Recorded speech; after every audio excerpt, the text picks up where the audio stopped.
Muito boa noite, queridos amigos. Estamos aqui de volta em mais um programa que nós dedicamos a esse tema tão interessante que é o Espiritismo e seus postulados em relação à ufologia. Quem não acompanhou ainda o nosso programa anterior, eu sugiro que assista, né, que ocorreu há alguns dias nesse mesmo canal. Para quem ainda não me conhece, meu nome é Arthur Azevedo, tenho esse canal aqui, o Arthur Azevedo Difusão Espírita, e já há algum tempo nós fazemos esse trabalho de esclarecimento, sempre com base na doutrina espírita. Agradecendo aí a participação daqueles e a presença, né, principalmente daqueles que já estão aqui conosco. Temos aqui a Mônica Yosimura, desejando boa noite a todos, a Nelide Fernandes de Souza, ela que fala do Rio de Janeiro, a Chile Rejane, a Rose Ribas, também volta e meia presente, e o Mozart Rosa. Ele aí fazendo já uma brincadeira, né? Salve terráqueo, aqui estou. Bem, pessoal, então, como eu dizia logo no início, né, nas nossas primeiras palavras, nós fizemos há alguns dias aquele estudo falando de espiritismo e ufologia, onde nós tivemos assim um panorama, fizemos aí um estudo panorâmico acerca dos posicionamentos da doutrina espírita, acerca algumas das teses difundidas na ufologia. Por que nós estamos fazendo isso? Justamente porque nós estamos percebendo, e já não é de hoje, uma certa interferência, uma certa mistura e, quem sabe, um certo sincretismo entre a ufologia e o espiritismo. E isso vem sendo cada vez mais difundido e aceito no nosso movimento como sendo uma coisa perfeitamente aceitável, perfeitamente normal, haja vista que o espiritismo tem como um dos seus princípios a pluralidade dos mundos habitados. No entanto, no estudo que nós fizemos há alguns dias, nós demonstramos que não é bem assim.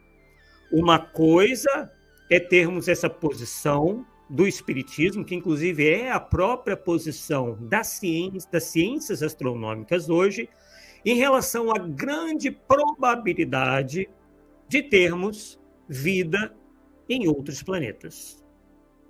E, né, no estudo passado, nós verificamos que isso é diferente de nós termos que aceitar a comunicação de extraterrestres conforme se nos vem apresentando os chamados ufólogos, que são pessoas que se interessam por esse tema, acreditam piamente nisso e se esforçam, né, para fazerem valer as suas ideias, que são respeitáveis na medida em que todos nós temos o direito de abraçar teses, ideias, possibilidades, mas é preciso que tenhamos cuidado ao trazermos essas ideias para o movimento espírita.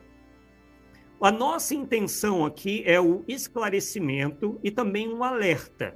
Alertas esses que vêm sendo feitos desde lá dos anos 90 por nós, a começar do livro Ramati, Sábio ou Pseudo-Sábio, nós já tratamos sobre essa problemática toda. Depois, no livro Espiritismo versus Ramaticismo, também de nossa autoria.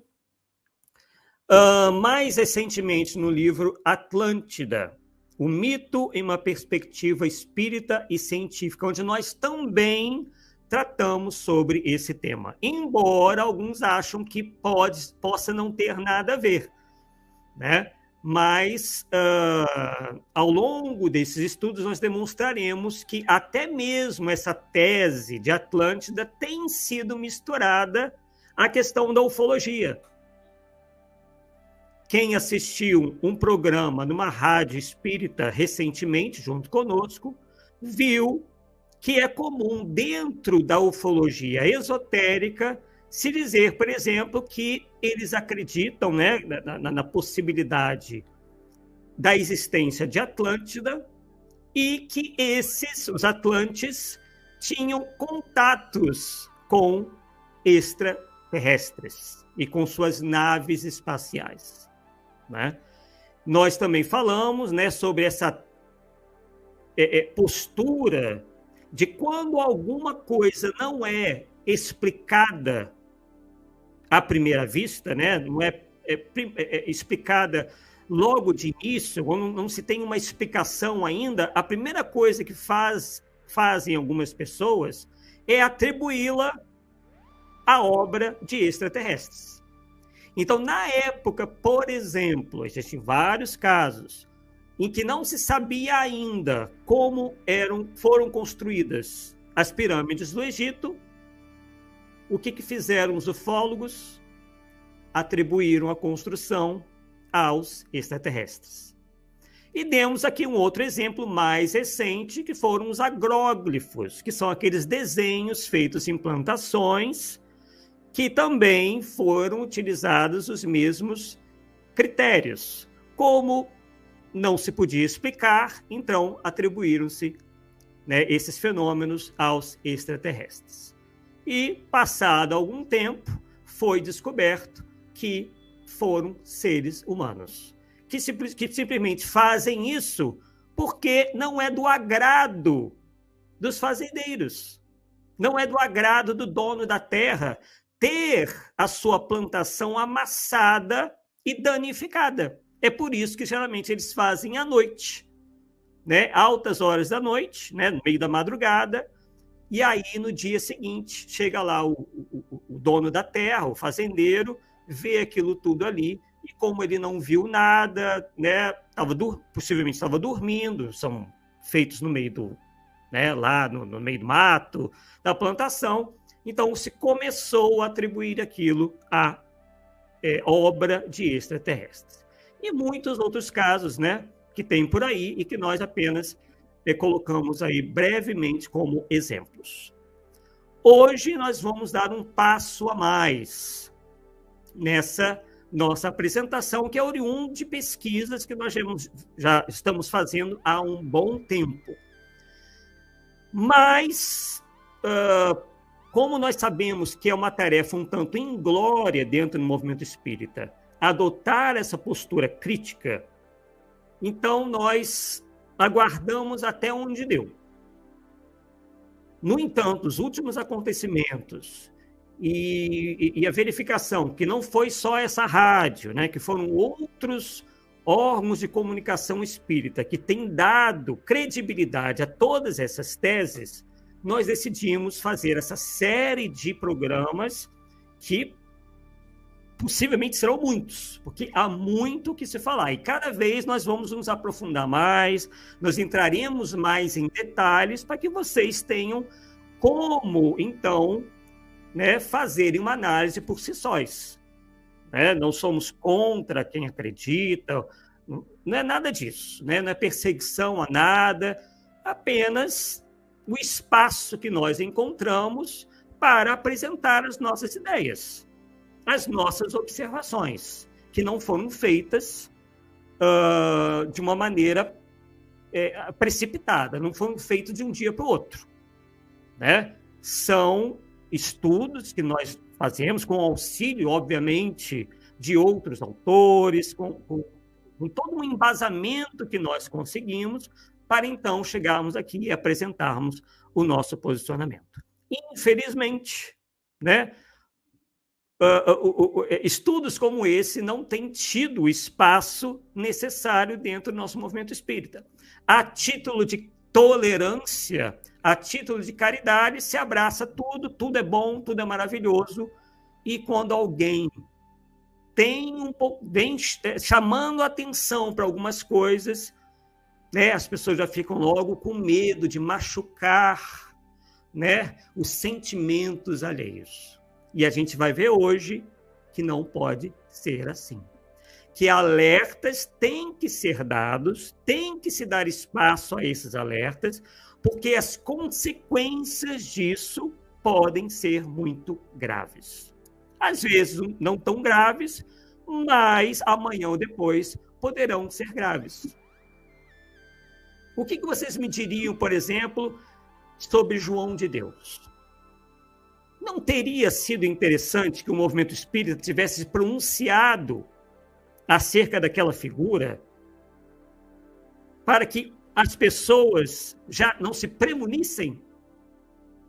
Pois é. Por ninguém falar nada, possivelmente, porque não é possível que ninguém soubesse de alguma coisa, né, dentro do movimento espírita. Embora ele não fosse espírita, a gente sabe que muitos espíritas foram lá visitá-lo, ou poderiam fazer parte do seu grupo de trabalho. Por que não denunciaram? Né? Se tivessem denunciado, muita coisa poderia ter sido evitada. Muito sofrimento poderia ter sido também evitado. Bem, então vamos lá, sem mais delongas, agradecendo também aqui a presença da Fernanda Linhares, né?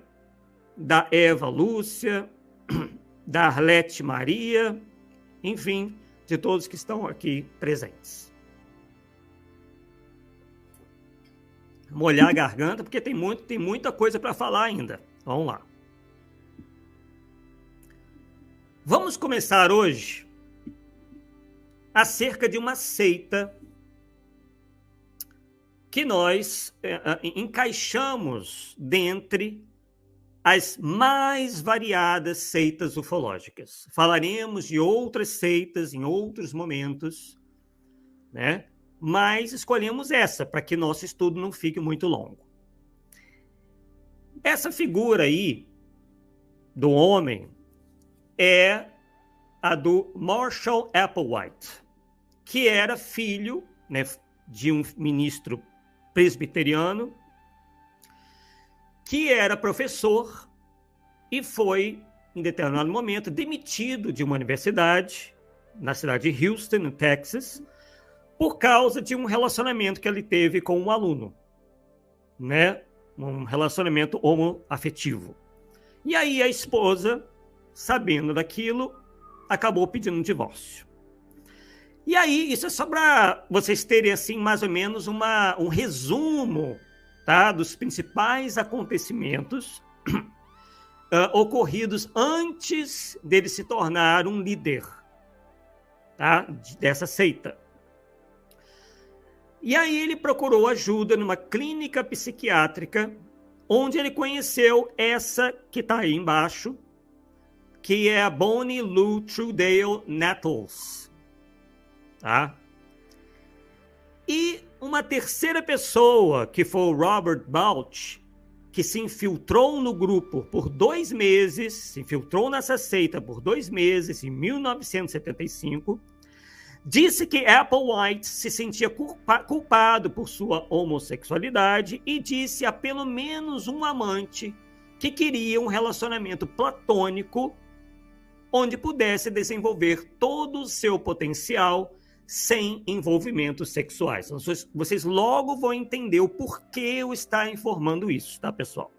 Vamos lá. E aí, desde então, por influência da Bonnie, que ele encontra nessa clínica psiquiátrica, ele a conhece lá. Ela, que era uma enfermeira casada, de 44 anos de idade, que estudava, à época, teosofia e profecia bíblica. Ele começou, então, a estudar esses temas. Por que é importante, toda vez que a gente analisa um autor, a gente saber qual é a origem intelectual dessa pessoa? Em que ela se baseou para firmar e incorporar determinadas ideias? Quando nós fomos estudar o fenômeno, digamos assim, Ramatiz, nós fizemos isso. Nós fomos atrás para buscar quais eram as ideias do médium Hercílio Mais. E daí a gente conseguiu encaixar muita coisa. A gente conseguiu entender muita coisa. O porquê, a razão pela qual ele colocou como sendo oriundo de um espírito tudo aquilo que ele já pensava, tudo aquilo que ele já defendia. que ele achou por bem, né, atribuir a um espírito, já que o objetivo dele era alcançar o nosso movimento espírita. Ercílio Mais não era espírita. Ercílio Mais era e defendia e pensava uma série de coisas mais voltadas ao espiritualismo. Por isso que ele se dizia universalista. Ele achava que a verdade estava em todas as religiões, todas as doutrinas, né? Então ele defendia as ideias da teosofia, da Umbanda, do taoísmo, do budismo. Ele achava que, né, fazendo aquela agregação toda, aquele sincretismo todo, ele estava assim fazendo a melhor opção. Então nós temos sempre assim procurado fazer as pessoas atentarem sobre as consequências dessa postura sincrética, que às vezes leva esse nome de universalista, porque a pessoa não quer realmente se achar tolhida naquilo que ela vai propagar. E eles falam isso abertamente. Não, eu não quero ficar preso, por exemplo, à ortodoxia espírita.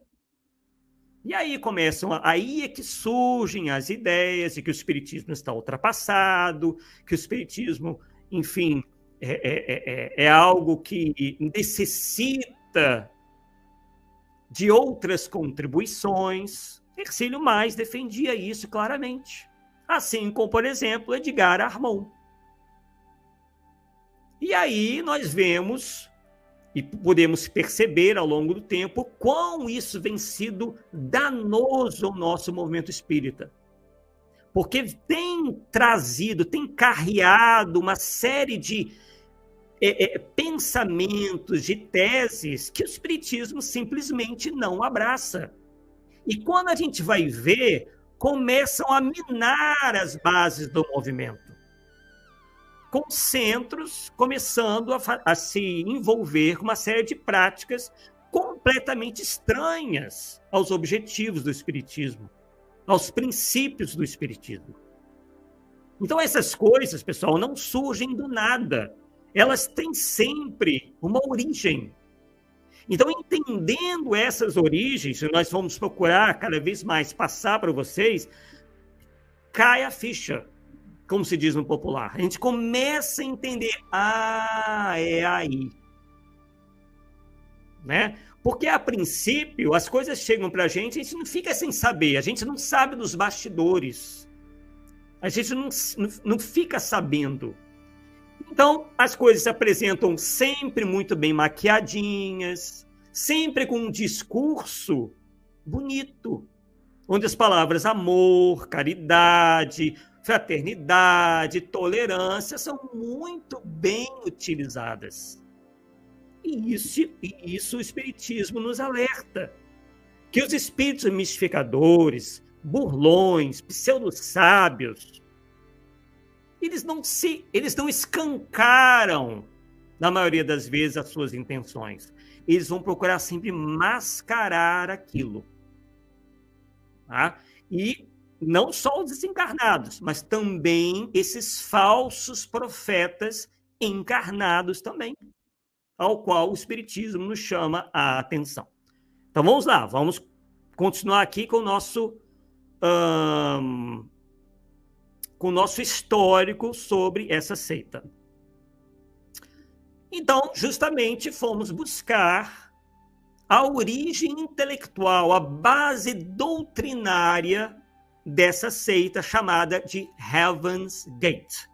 Ficou muito famosa, mas pode ser que algum de vocês não se lembre, né? Porque já se passaram alguns anos, né? Então, é uma maneira também da gente aclarar aí as ideias e as informações. Então, fomos atrás disso e obtivemos as seguintes informações, que esses dois, antes de montar a tal seita, estudaram a vida de São Francisco de Assis e leram obras de autores como Helena Blavatsky, porque a mulher era simpatizante da teosofia, Um psiquiatra chamado de R.D. Laing, nós vamos aprofundar tudo isso daí, e o Richard Bach, que é autor do livro Fernão Capelo Gaivota, um livro muito famoso que possivelmente alguns de vocês já devem ter lido. E aí eles mantinham também uma cópia da Bíblia do Rei Jaime, ou Rei Tiago, e estudaram várias passagens do Novo Testamento, focando nos ensinamentos sobre cristologia, ascetismo e escatologia. Nós também vamos aqui, de maneira bem breve, entender o que é isso. O Applewhite também costumava ler títulos de ficção científica, o que, aliás, bate muito com a Helena Blavatsky. Quem acompanha o nosso canal aqui sabe que nós já tratamos desse tema. Helena Blavatsky copiou uma série de teses de livros de ficção científica. Isso, quem estudou a vida de Helena Blavatsky, e ela mesma cita em seus livros vários desses autores. Quando nós falamos sobre Atlântida, nós fomos atrás dessas informações. De que Helena Blavatsky, quando lia um livro de ficção científica, ela não entendia, ou pelo menos passava para outras pessoas, que ela achava que a pessoa, na verdade, não escreveu aquilo porque é uma pessoa imaginosa, imaginativa, mas porque ela teve uma espécie de intuição, uma clarividência, que ela, de alguma maneira, se comunicava telepaticamente com o que ela chamava de fraternidade branca e tinha essas revelações. Então, vejam que interessante, pessoal. E prestem bem atenção nessa informação, porque a gente lá na frente vai ver mais acerca desse fenômeno.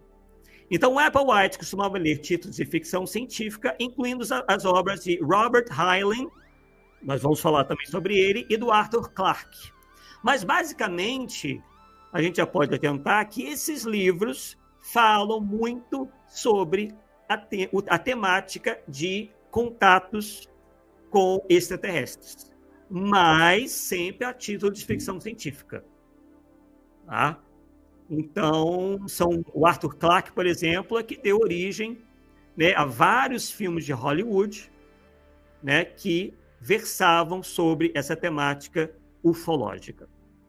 E aí, em pouco tempo, as crenças dos dois se solidificaram em algo mais ou menos uniforme. Quer dizer, algo assim racional, algo que fazia certo sentido. Não é racional, porque quando a gente vai verificar, né, tem coisas ali que não batem, mas para o fanatizado tudo faz sentido.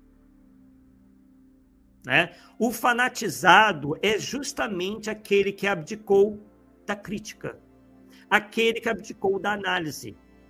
Ele aceita tudo. Né? E vocês vão ver aqui num vídeo que eu vou mostrar para vocês como que essas pessoas passaram a se comportar. Então, eles montaram determinadas teorias que encaixavam, tendo como pano de fundo essas ideias aí. E aí eles concluíram que haviam sido escolhidos para cumprir profecias bíblicas e que haviam recebido mensagens telepáticas de mentes de nível superior, que seriam os ETs. E aí, pessoal, o mais interessante é que eles não fizeram isso de maneira premeditada. Eles não fizeram isso para ganhar dinheiro. Eles realmente acreditavam.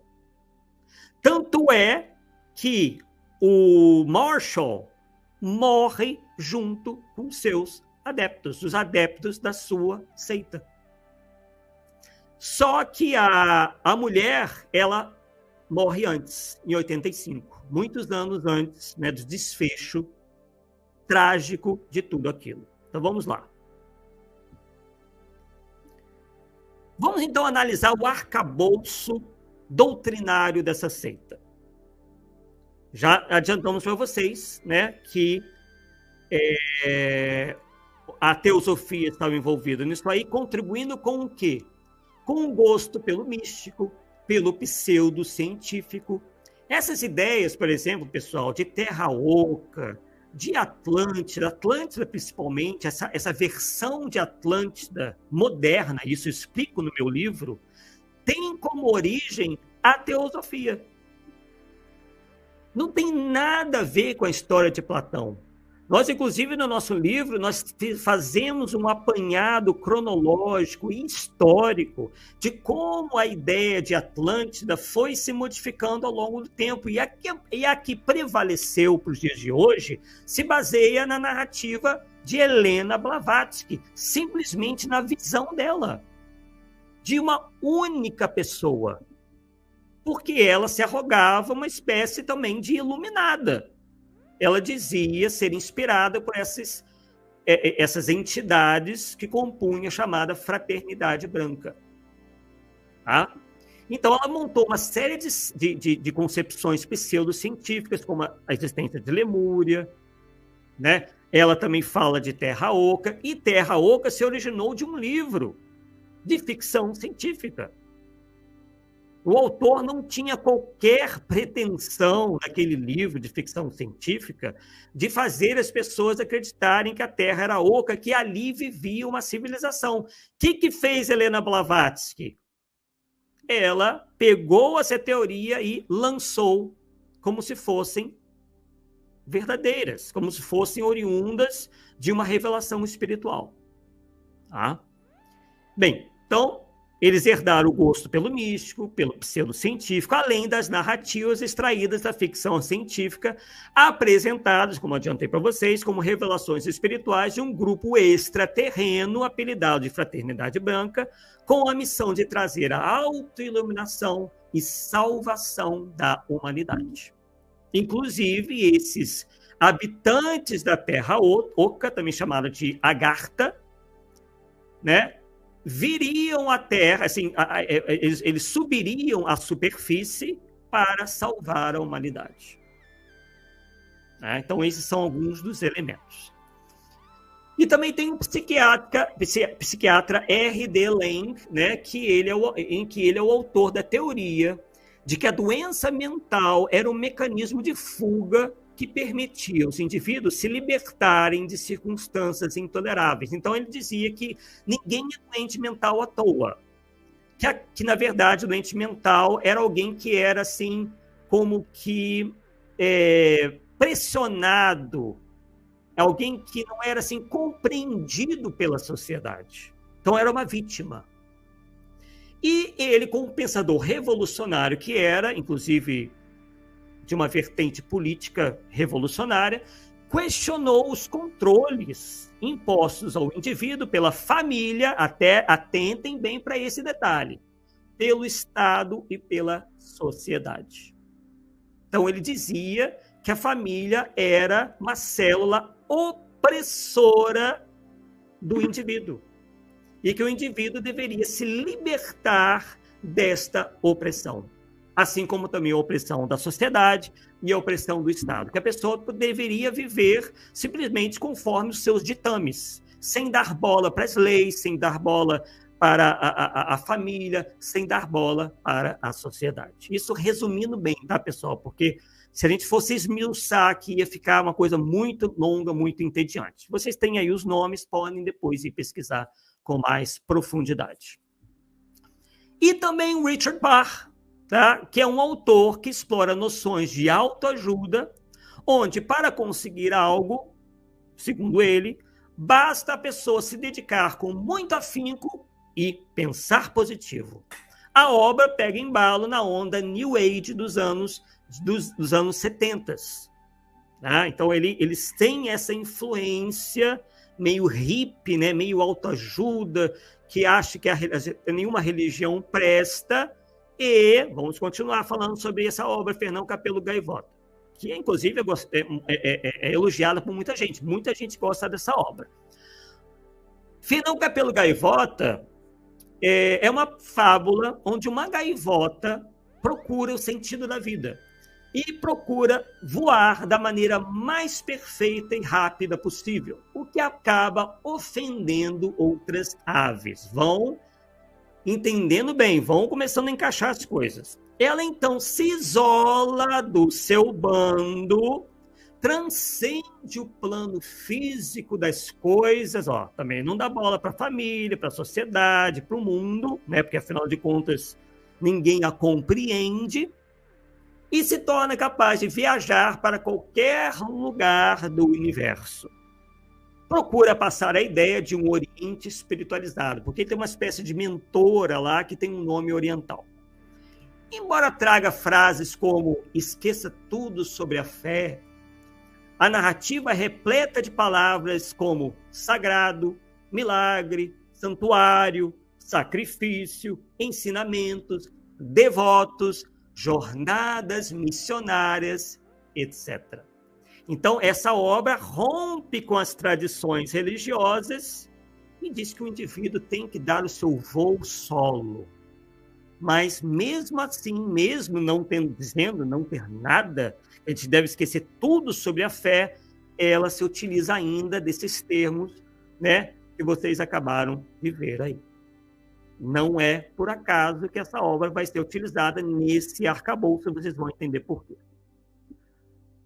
A figura de Cristo não poderia deixar de lado, ser deixada de lado. Afinal de contas, quem nessa vida, né, quem de nós, seja lá qualquer pessoa, pode ter uma visão negativa de Jesus? Quem pode ter uma visão negativa de Cristo?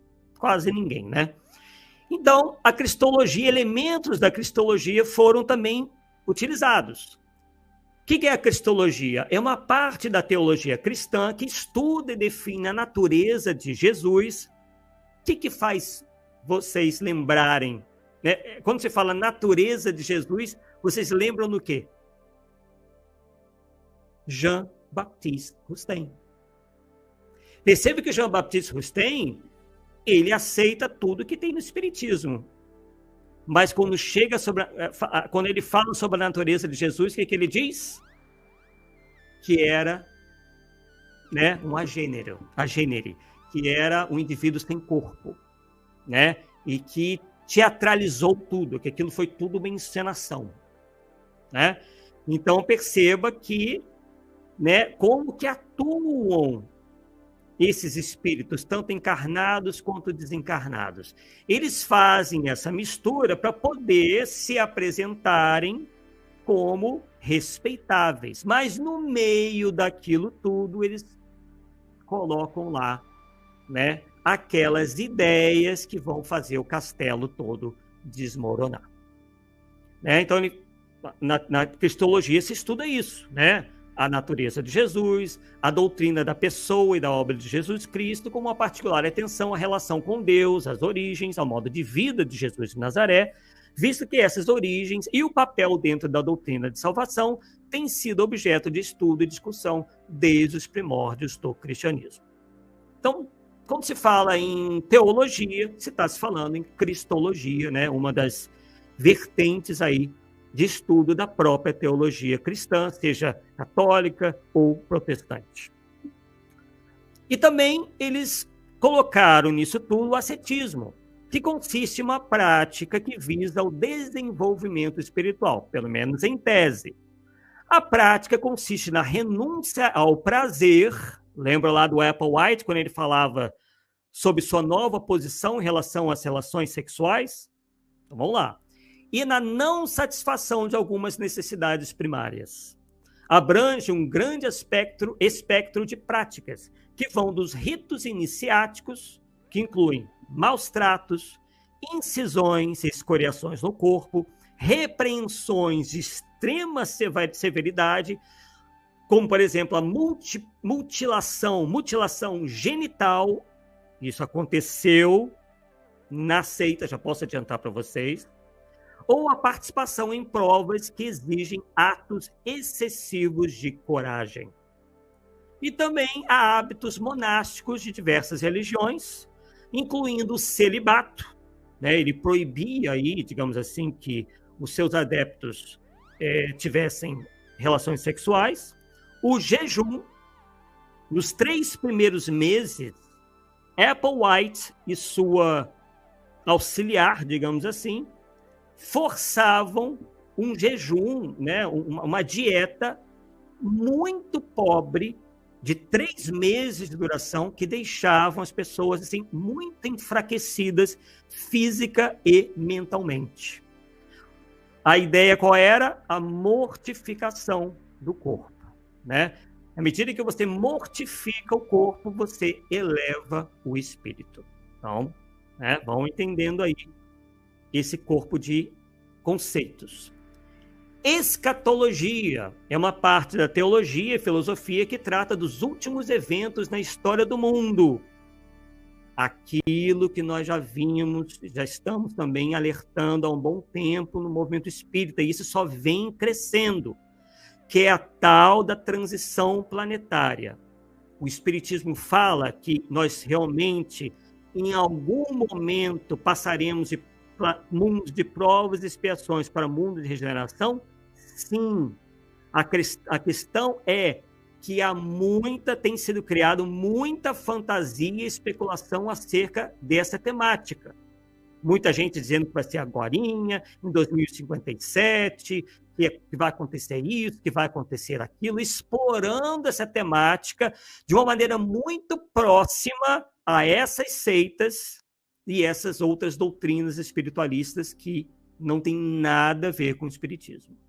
Tá? Então, são importações também de outras doutrinas, de outros autores, e como as pessoas, né, eles forçam uma semelhança, que em alguns pontos realmente há, né, mas são semelhanças assim superficiais, que aí eles começam a agregar esses elementos que não estão, por exemplo, na codificação, e eles forçam uma interpretação para dizerem que Kardec disse aquilo, que os espíritos disseram aquilo, enquanto que é algo a gente percebe claramente se tratar de interpretações forçadas. Então, né, a escatologia trata desse destino final do gênero humano, comumente denominado como fim do mundo. Né? Ou então, como já não se...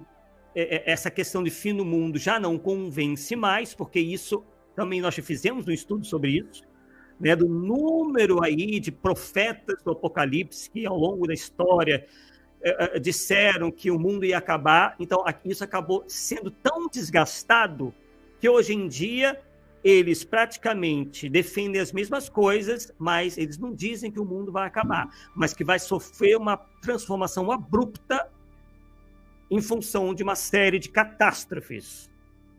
Tá? Então, praticamente, todas essas seitas apocalípticas falam de determinadas catástrofes que ocorrerão e forçarão as pessoas, né, a se melhorarem, digamos assim, a humanidade a se melhorar.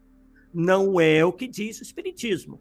O Espiritismo nos diz que essa transformação se dará de maneira gradual e praticamente imperceptível, porque o progresso da humanidade ocorre dessa maneira, não é de um dia para o outro.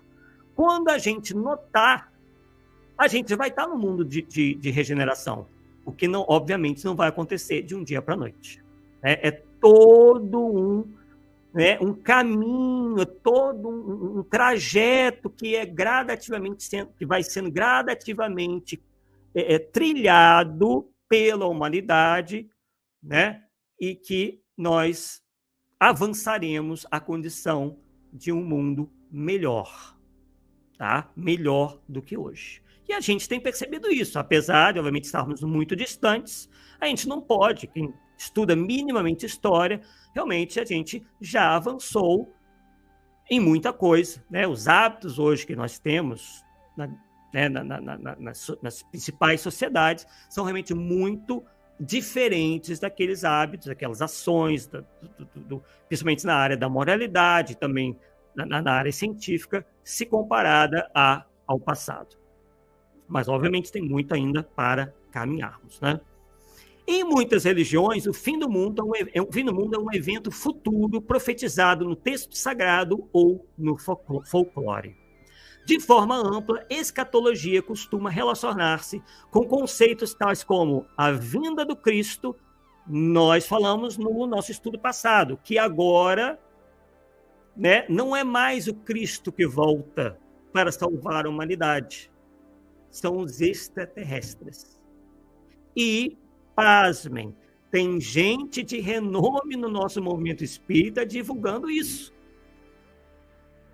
Né? Gente que disse ter aí, inclusive, um grande relacionamento com Chico Xavier e que atribuem a Chico Xavier essas ideias. Dizendo aí que nesses anos próximos que os ETs vão fazer contato conosco. E que a partir desse contato, né, nós avançaremos muito científica e moralmente. Nós falaremos mais sobre isso, esse assunto vai voltar aqui ainda hoje. E nós novamente vamos descobrir algumas das origens desse pensamento. Mas a maioria das vezes a origem está algumas dessas doutrinas que nós estamos aqui apresentando, que são mais antigas. Tá? Então, vinda do Cristo, os sinais da vinda de Cristo, que agora eles dizem que são sinais, são dados pelos extraterrestres, por isso que as aparições, né, de discos voadores têm aumentado, eles têm essa ideia, olha, os avistamentos têm aumentado porque nós estamos próximos dos grandes acontecimentos. Não é isso que vocês têm ouvido falar por aí? Pois é. A grande tribulação, o juízo final, os novos céus e a nova terra. É isso que estuda a escatologia. E essas ideias vão sofrendo transformações, vão sendo incorporadas, vão sendo importadas e modificadas conforme aquilo que está sendo mais aceito pelas pessoas. Né? Como muitos se cansaram de esperar pela vinda do Cristo, por que não dizer que agora são os extraterrestres? Porque, afinal de contas, eles estão aparecendo por toda parte, dizem os ufólogos. Estão fazendo os desenhos nas matas, nas plantações, estão se mostrando cada vez mais. Não é isso? Então vamos lá, vamos continuar.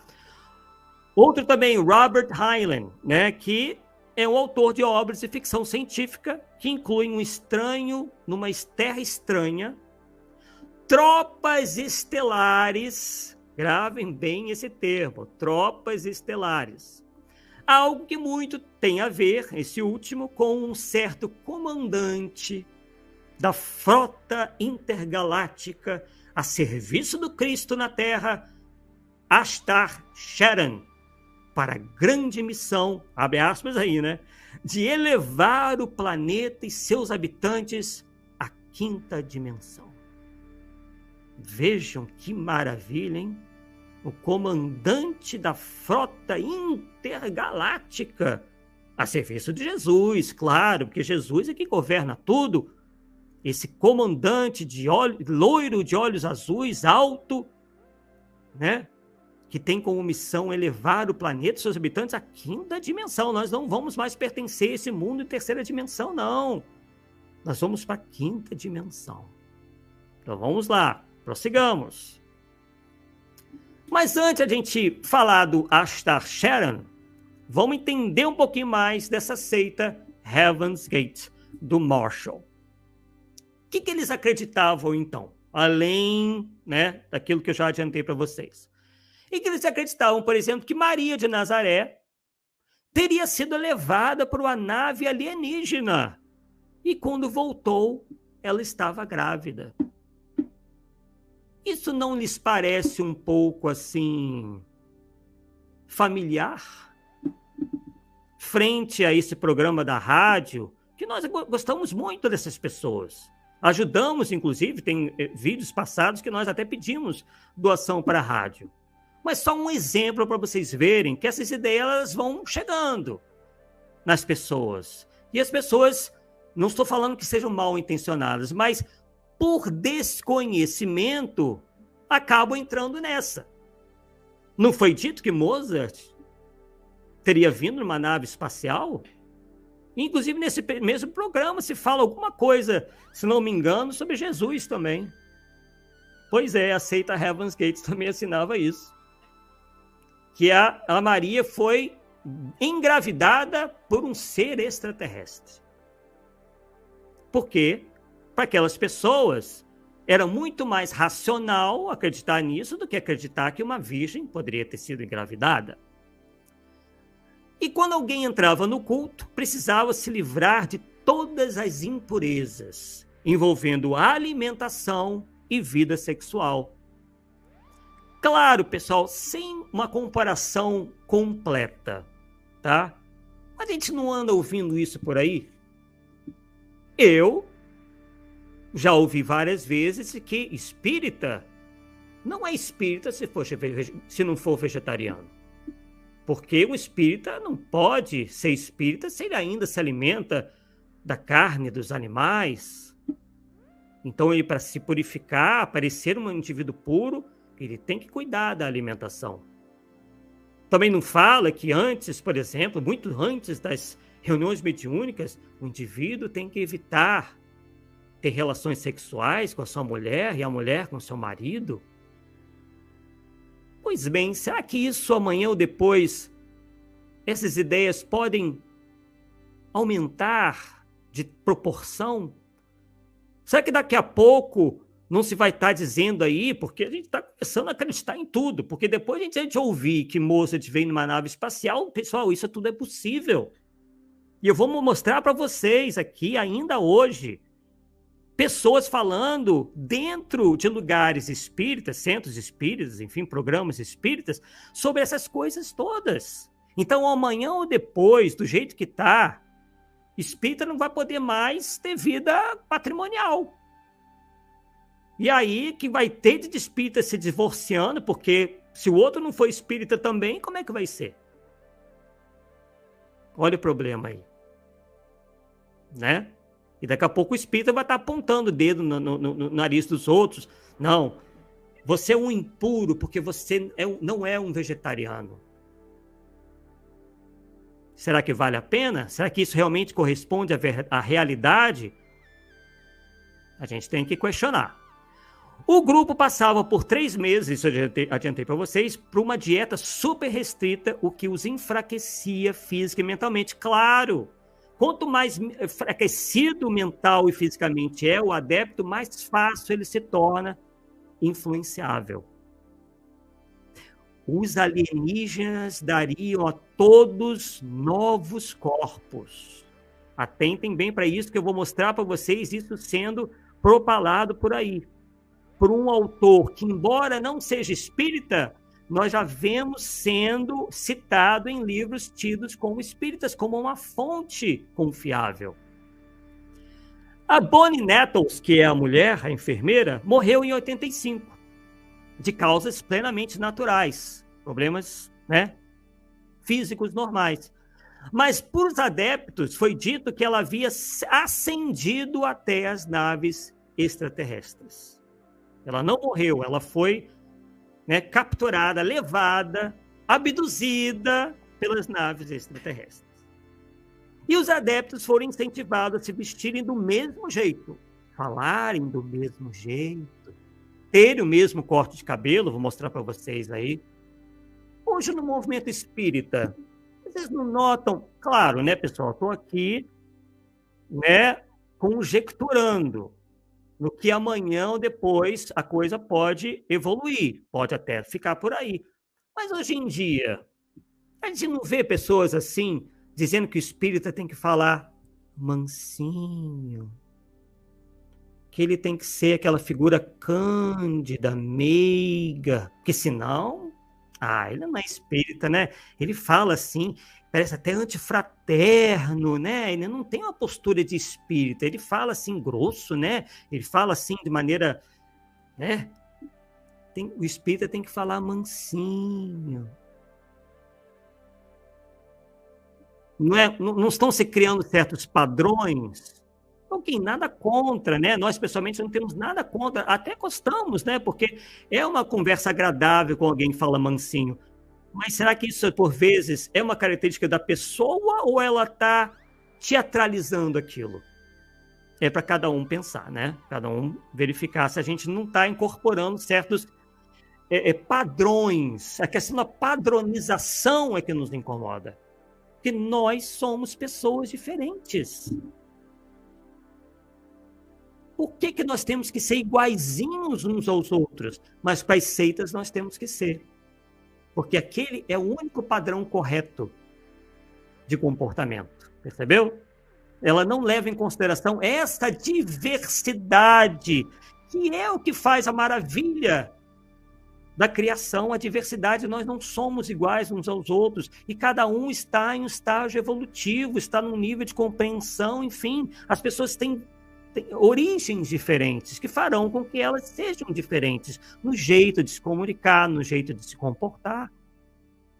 Claro, desde que aquilo não ofenda, não agrida o outro, está perfeito, não há problema nenhum nisso.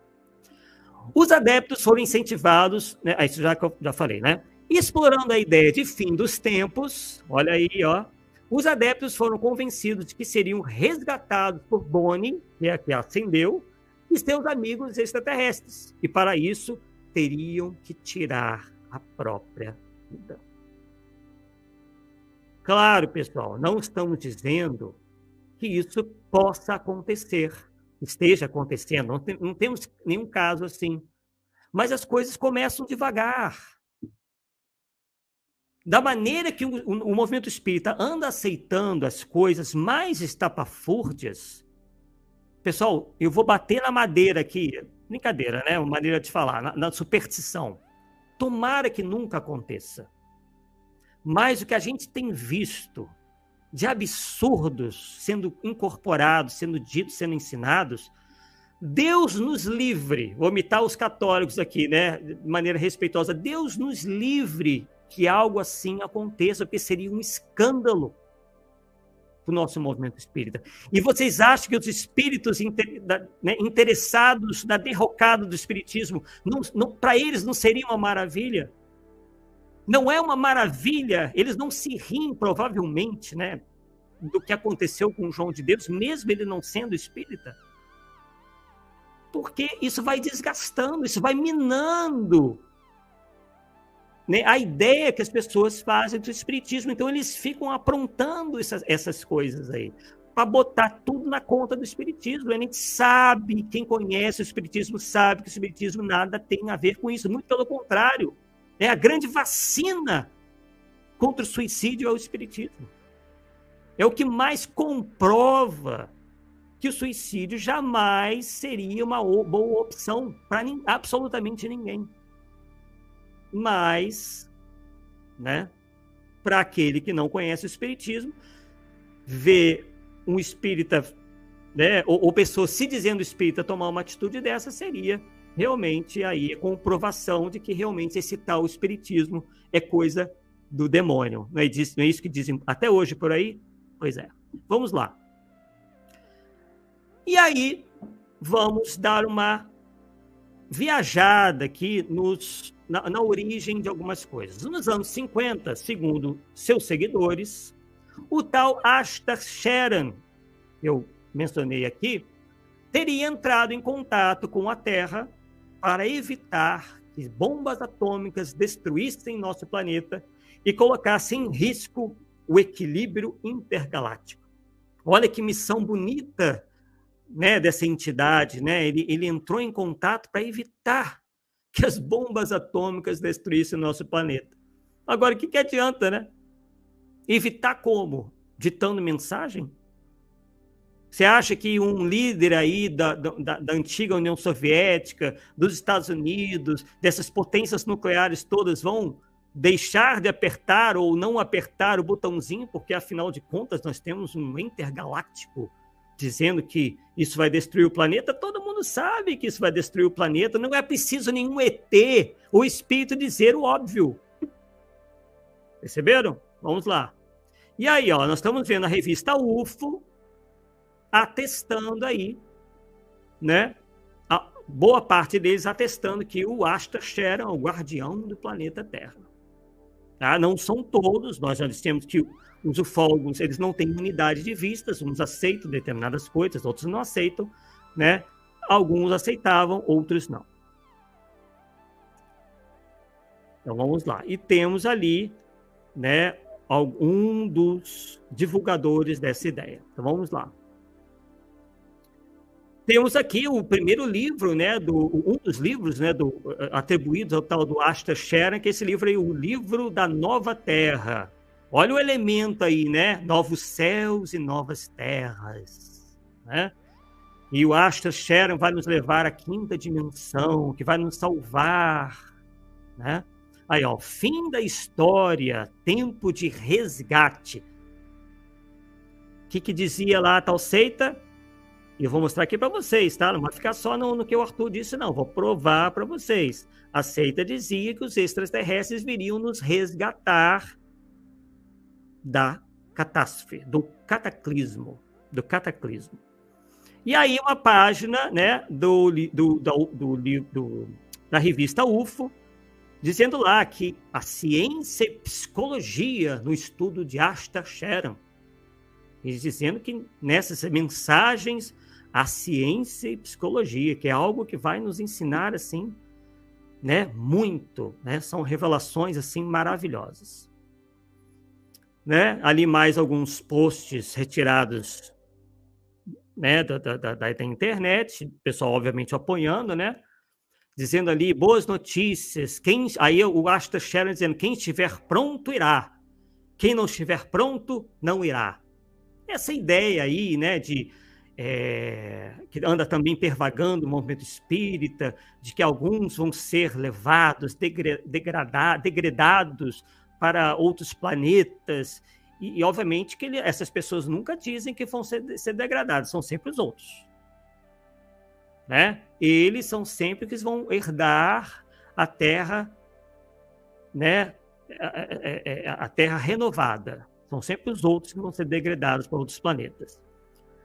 E aí outra capa da UFO, Asta Sharon existe mesmo, né? Porque, obviamente, alguns ufólogos aceitam, né, as mensagens dessa entidade. E aí o Asta Sharon dizendo ali: estamos neutralizando os agentes pesados que estão trazendo efeitos colaterais em seus corpos. Resgate de todas as ovelhas. Vamos resgatar as ovelhas dos lobos, vão ter suas vidas ceifadas. Muito caridoso isso, né? Estão de parabéns, né? Os maus que se danem para lá, né? Caridade para com os inimigos, por quê, né? Enfim, né? Completamente diferente do que nos ensina o Evangelho, né? Então vamos lá. Os integrantes da seita do Heaven's Gate, que nós estamos falando, né, acreditavam que os alienígenas do espaço, chamados de luciferianos, e essa coisa de luciferianos existe até hoje dentro do movimento ufológico. Eu estou me referindo aqui à seita do Heaven's Gate, do Marshall, tá? Que nós vamos encontrar alguns elementos até hoje de alguns ufólogos dizendo que existem esses tais luciferianos. Existem os draconianos, né, os Greys, tem uma série aí que no próximo estudo eu vou mostrar para vocês essas raças alienígenas, tá?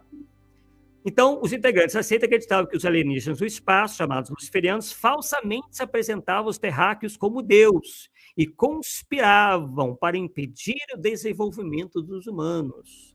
Tem gente que acredita nisso, né? Que existem os extraterrestres que estão entre nós, mas eles não se mostram. Esses alienígenas seriam humanoides tecnicamente avançados que, número 1, teriam espaçonaves capazes de fazer viagens no espaço-tempo, fariam uso da telepatia, teriam uma maior longevidade, usariam hologramas para falsificar milagres e corromperam todas as religiões existentes na Terra. Então, uma maneira também, como eu disse anteriormente, deles negarem as religiões tradicionais, dizendo que esses luciferianos estavam aí, né, infiltrados, olha as teorias da conspiração, nessas religiões estavam, na verdade, falsificando tudo aquilo, falseando o que eles ensinam, tá? Então, é uma maneira da pessoa, né, se afastar das religiões tradicionais. Perfeito? Beleza, então mostramos para vocês, né, esse é o último slide, e vamos removê-lo agora, para apresentar para vocês um vídeo tá? A gente vai analisar alguns vídeos, alguns compilados, né, que nós fizemos, tá? Não vai ser muita coisa, mas está aqui apenas para mostrar aquilo que nós já apresentamos para vocês. About the most urgent thing that is on our mind and what we suspect is the most urgent thing on the minds. Vamos voltar um pouquinho aqui. Vamos acompanhar. We're going to talk to you about the most urgent thing that Esse é o Marshall, tá? Da Heaven's Gate. Estão dizendo ali, né? Nós vamos falar com vocês sobre a coisa mais urgente que está na nossa mente. is on our mind and what we suspect is the most urgent thing on the minds of those who will connect. Ó, daqueles que irão se conectar conosco, a coisa mais urgente nas mentes. Ele dizia se comunicar telepaticamente com os ETs. With us. We'll title this tape Planet Earth About to be Recycled. Your own. Aí, ó, planeta Terra prestes a ser reciclado, que é aquela ideia do fim do mundo, que já não é mais o fim do mundo, é uma modificação abrupta para melhor, uma terra renovada, novos céus e novas terras. Chance vacuum. Ó, a única chance, isso também é muito comum, essas seitas de fanáticos se apresentarem como a única salvação, os únicos que possuem a inteira verdade, os únicos que têm contatos com seres especiais, porque eles por si sós são especiais, são os escolhidos. Is to leave with us. We're not saying that planet Earth is coming to an end. We're saying that planet Earth is about to be refurbished, spaded under, and have another chance to serve as a garden. Aí, ó, servir como um novo jardim para outra civilização humana. For another human civilization. I just want to... E aqui, tristemente, algumas das pessoas que eram ligadas a seitas, a essa seita, e que já não estão mais entre nós. Tá? Não vou falar aqui a palavra, porque o YouTube, vocês sabem, tem um problema, né, com essa ideia, né, pode interferir no nosso vídeo, mas vocês já sabem o que aconteceu. Então, ele se despedindo, tá? Vejam bem, né, como a mente dessas pessoas foram, né, sendo influenciadas, uma autêntica lavagem cerebral, abdicaram da fé raciocinada, da análise crítica. E o nosso temor, pessoal, não é só o Arthur, tá? Tem vários outros confrades nossos que também já militam no movimento espírita há muito tempo, que estão preocupados com isso. Só que por uma razão ou outra, de foro íntimo, ou porque estão ligados a alguma instituição, não querem se envolver muito. Tá? Porque se formou, infelizmente, no movimento espírita, essa ideia de quando você faz esses alertas, você de alguma maneira está sendo desagradável, está sendo, enfim, está sendo anticaridoso, não está sendo tolerante. Pessoal, eu não estou preocupado com isso. Tá? Não estou ligado a nenhuma instituição federativa. Meu canal no YouTube, pessoal, vocês podem ver aí, dá $1 por ano aí, tá? Ele está monetizado, mas dá $1 por ano. Esse dinheiro aí, a gente na nossa profissão, ganha aí em 10 minutos, tá? Então, nosso interesse não é nenhum, tá? É zero em termos materiais. Nós estamos aqui realmente preocupados porque nós pesquisamos isso há bastante tempo. Nós vamos mostrar para vocês, tá, algumas pequenas coisas, porque não dá para mostrar tudo, porque não daria tempo. Mas vou mostrar para vocês o nível que está. Vamos lá. Nós vamos ficar aqui no Heaven's Gate e vamos comparar com algumas coisas depois. Então, vamos ver o que esse jovem está dizendo. Say how thankful I am to Doe. Bo e Beep, que aliás tinham outro... Depois tinha um outro apelido, são o Marshall e a mulher, tá? Esqueci o nome dela.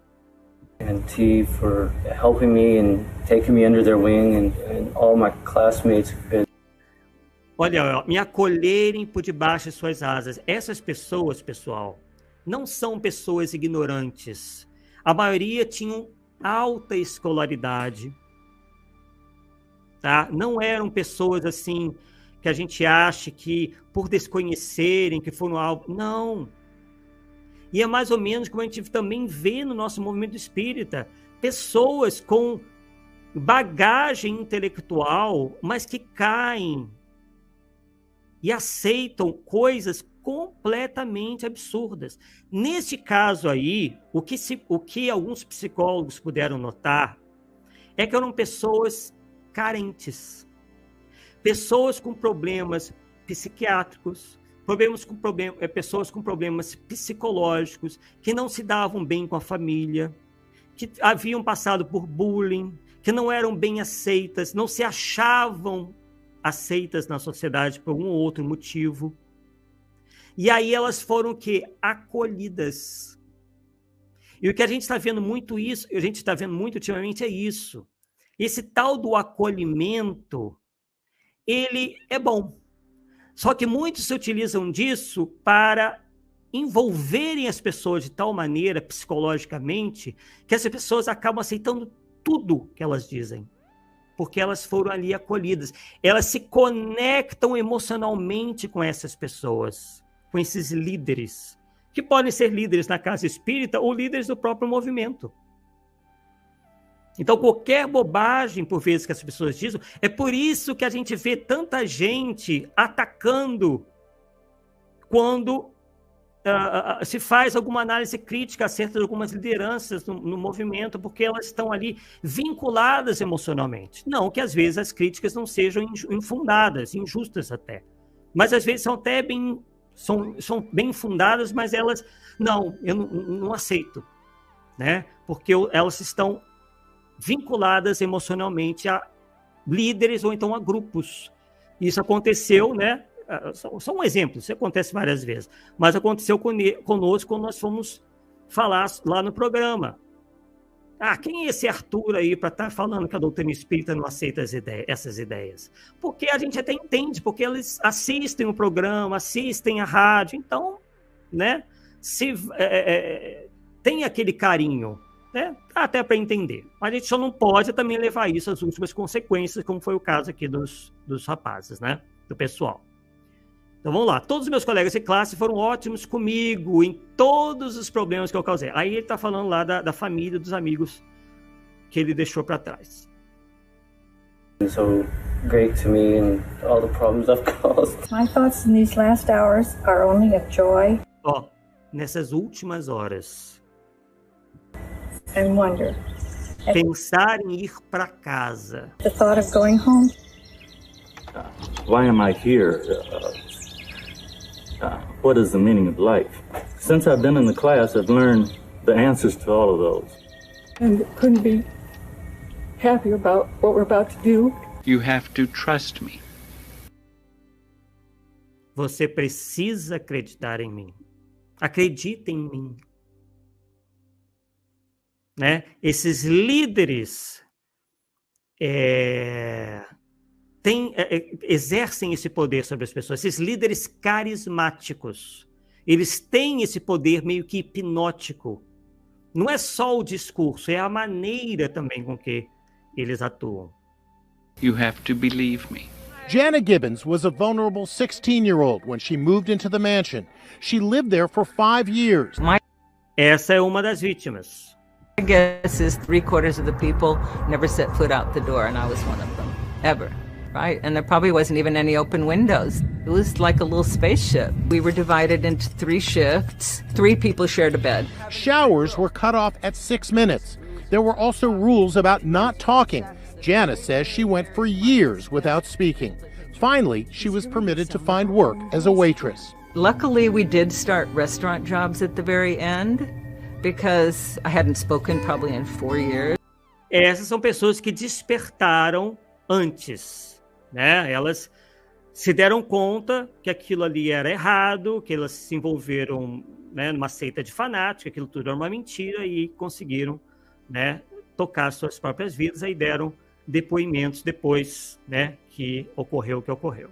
That taste of freedom convinced Jana it was time to escape. So take a closer look at the revelers. Do you notice anything about them? Their haircuts, exactly. Olha lá, a tal da padronização que nós estávamos comentando. Começa devagarinho. O espírita, que é verdadeiro espírita, tem que ser... Aí começam a criar os padrões. Tem que falar de uma determinada maneira, tem que se vestir de uma determinada maneira. Tem centros aí que a pessoa tem que vestir branco. Ela só pode entrar lá de branco.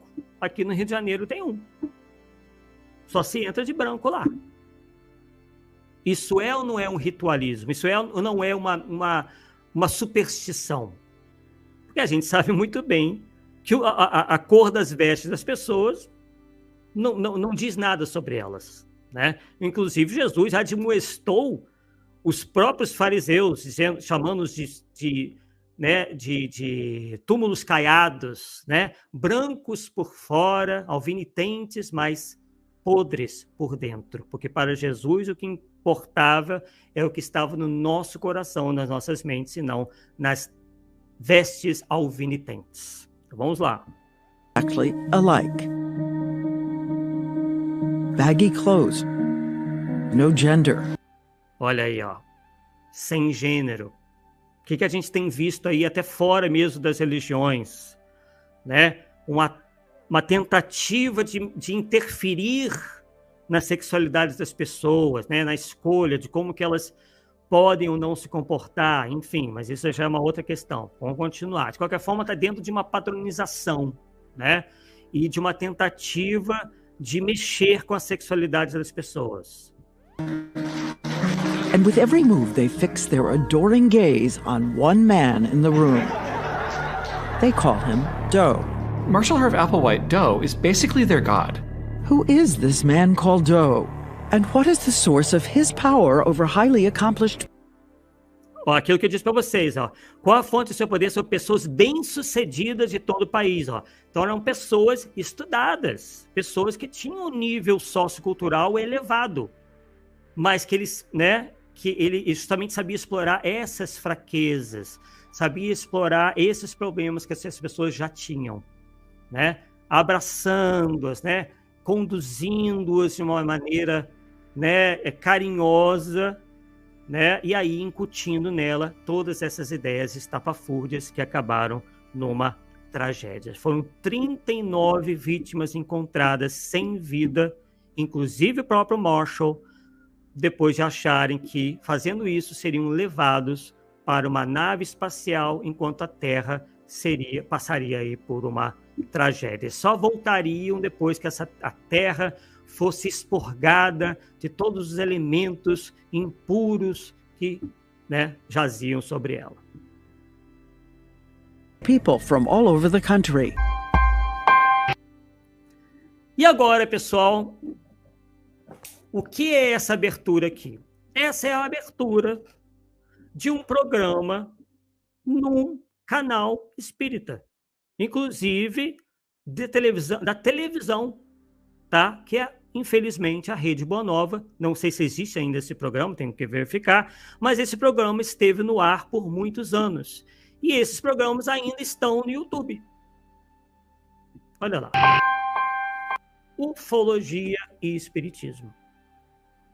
Então, apenas a título de mostrar para vocês o que anda sendo divulgado como sendo Espiritismo. Vamos lá.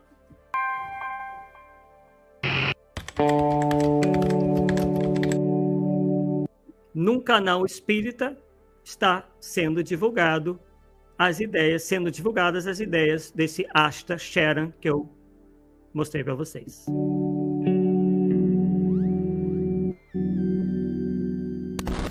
Hoje nós temos uma figura na ufologia que é extremamente controversa, não é aceita de modo algum pelos ufólogos ditos ortodoxos, né? Pelos ufólogos espiritualistas ele é aceito com muitas ressalvas e pelos esotéricos ele é aclamado. Bem, acredito que muitos já tenham ouvido falar dessa médium que militou por um bom tempo no movimento espírita. ela fez a sua fama militando dentro do centro do movimento espírita, indo inclusive a congressos fora do país, representando o espiritismo em congressos espíritas. E aí, depois que ela fez o seu nome, ela se afastou do movimento espírita e hoje ela se diz universalista. Tá? E, inclusive, já disse aqui no meu canal, já abordei essa temática, ela diz que recebe extraterrestres, ela canaliza esses extraterrestres, inclusive teria desenvolvido uma vacina extraterrestre, de origem extraterrestre, inclusive foi advertida pelo Conselho de Medicina, ela que é médica. Então, aquilo que nós falamos, gente, o fato da pessoa ter diploma, isso não tem nada a ver, tá? Alguém pode ser enganado, fascinado, enfim, ter ideias malucas, sendo de qualquer, praticamente, nível aí de educacional, tá? Então, como eu dizia anteriormente, ela foi advertida pelo Conselho de Medicina do Estado de São Paulo, porque ela estava prometendo cura da AIDS e do câncer através dessa vacina. É claro que ela negou tudo e, no final, disse o seguinte, como fazem bem os espertalhões: não sou eu quem curo. Quem se cura é a pessoa. É a fé que cura. Então, é um subterfúgio que as pessoas se utilizam para se eximirem. Não estou prometendo cura. Quem vai se curar é a pessoa, é a fé dela. Né? Então, vamos lá o que ela está dizendo aí num programa, num canal espírita que atrela ufologia e espiritismo. Vamos lá. Ele é o ET Pop, né? Na verdade, não é um ser, né? Existe o comando Ashtar, que é um comando de seres altamente evoluídos de um planeta feliz, então eles não têm corpo físico. Um dos membros é o Sherran, e é o membro que aparentemente assumiu a responsabilidade de mandar mensagens mediúnicas. E houve uma época, principalmente nos anos 80, em que chegaram a gravar sem um veículo físico, quer dizer, sem um médium, gravar a voz dele por transcomunicação. Olha a ingenuidade, pessoal. Nós conhecemos muito bem o fenômeno de voz direta. Tá? O fenômeno de voz direta, ele teve aí, digamos assim, uma chamada evolução a partir da transcomunicação instrumental, que é a capacidade, né, de se utilizar alguns aparelhos para gravar a voz dos espíritos. Pelo menos é o que a transcomunicação diz que acontece. Então, foi pego acharam uma fita onde esse tal Ashtar Sherran teria se comunicado.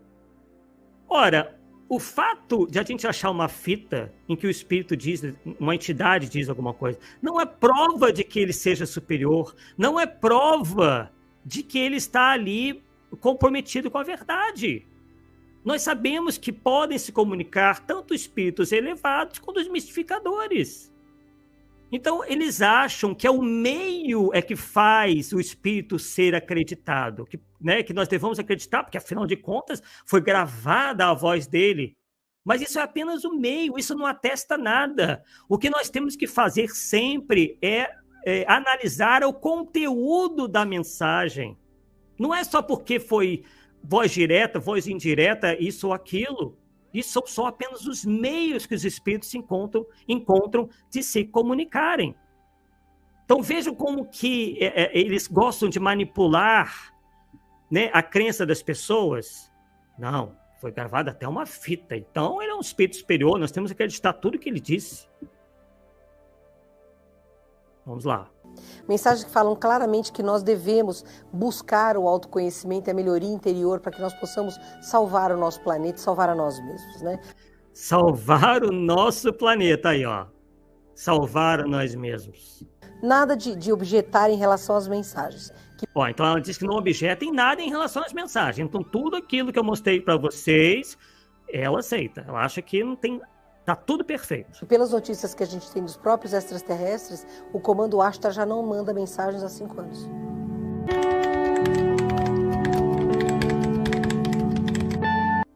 E aí, ó, novamente, o sincretismo, a mistura com figuras respeitáveis, como o nome de Jesus, né, o livro dos médiuns nos alerta em relação a isso, que os espíritos burlões, mistificadores, principalmente gostam de utilizar de nomes famosos, nomes conhecidos, respeitados, para, né, se passarem como espíritos superiores. Então, olha lá, existem relações com as mensagens do Cristo? Vamos ver a resposta dela.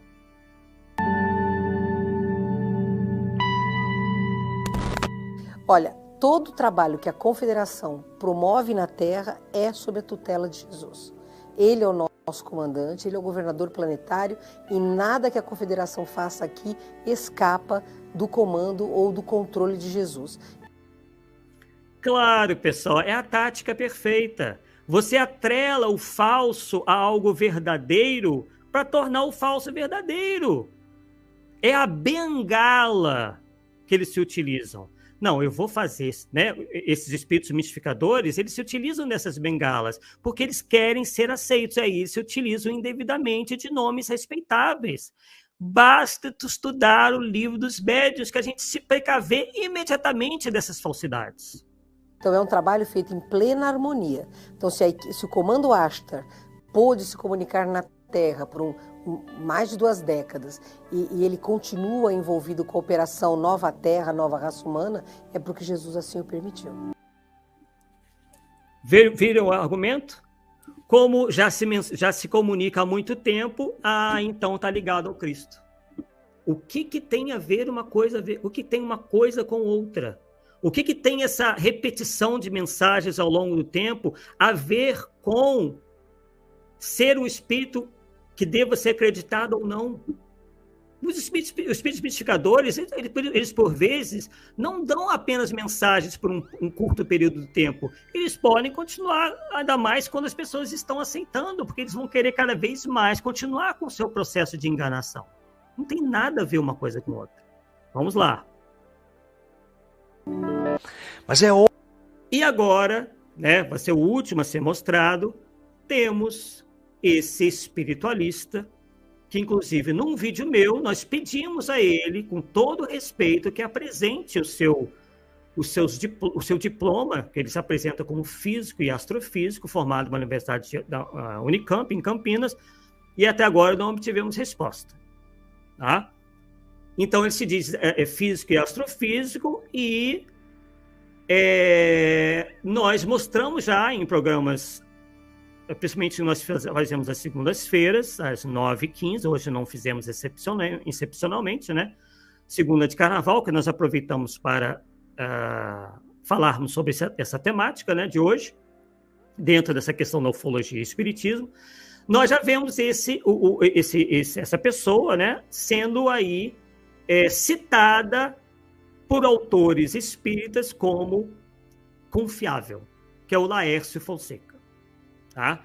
Então vamos ver aí algumas das ideias do Laércio Fonseca, ele que é um dos maiores defensores e divulgadores da existência da Terra Oca, ou Agartha, né? De onde viveria uma sociedade hiper mega avançada, né? Que moraria aí, habitaria esse interior oco da Terra, tal como já ensinava a teosofia, e que teria como função ajudar a humanidade a crescer espiritualmente, que no momento certo viria se mostrar para toda a humanidade. Então vamos conhecer o pensamento dele. Óbvio que a ufologia chamada casuística que estava aí, e científica. Eu mostrei para vocês no primeiro programa, quem ainda não viu, veja lá o que é a ufologia casuística. Então nós demos os elementos para que vocês possam acompanhar esse linguajar todo. Que estava aí, sempre abominou Astar Sheran, certo? Isso não existe, é coisa de, né, de médium, de sensitivo, da ufologia psíquica, da ufologia, né, lá. E aí, muitas pessoas começaram a canalizar o comandante Astar. E é interessante que o comandante Astar se colocava sempre como comandante em chefe das frotas extraterrestres. Não é só da raça dele, não. De todas as frotas extraterrestres em Veja bem, ó. missão no Projeto Terra. É uma frota intergaláctica. Eles são de várias galáxias. Então ele é assim, uma autoridade máxima. Olha, gente, primeiro, aquele desenho, aquela representação dessa figura fantasiosa de Ashtar Sheran aí é ridícula. Cá entre nós, né, pessoal? Acho que até um desenho aí de criança consegue apresentar melhor um herói do que esse daí, tá? Então, primeiro, eles utilizam justamente isso, o argumento da autoridade. Não, ele não é qualquer espírito, ele é o chefe intergaláctico, então ele está acima de todos. Aliás, menos de Jesus, claro, porque óbvio, pessoal, que eles não vão colocar nada acima de Jesus, porque senão, né, vai despertar aí a atenção, pode, né, as pessoas começarem a cair a ficha. Não, vou colocar ele como abaixo de Jesus, mas ele é o chefe da frota intergaláctica, ele não é também qualquer coisa. Qual a conclusão que o Laércio, que a experiência do Laércio tira disso? Bom, eu tenho colocado para vocês aqui o tempo todo, que realmente existe um comando extraterrestre que coordena todas as experiências do Projeto Terra desde que a Terra é Terra. Tá? E esse comando Astar, o comando kármico, que comanda o projeto kármico na superfície terrestre, eu nunca dei nomes a ele. Mas as mensagens do Astar dizem o seguinte: nós estamos chegando agora em missão na Terra. Aquilo que nós estamos falando, né? Hoje em dia, né, principalmente a ufologia esotérica, tem atribuído aos extraterrestres essa missão de salvacionista. Não é mais o Jesus que volta das religiões dogmáticas tradicionais, mas os ETs.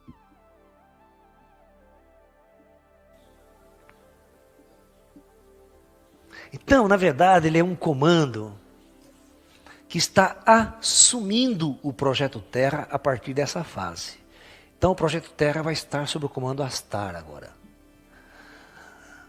O comando Astar, na verdade, é uma frota de extraterrestres que vai assumir o Projeto Terra e vai transitar a Terra do período kármico para o período da luz.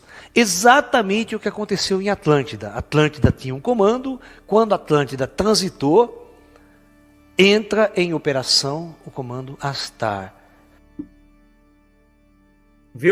Viram aí?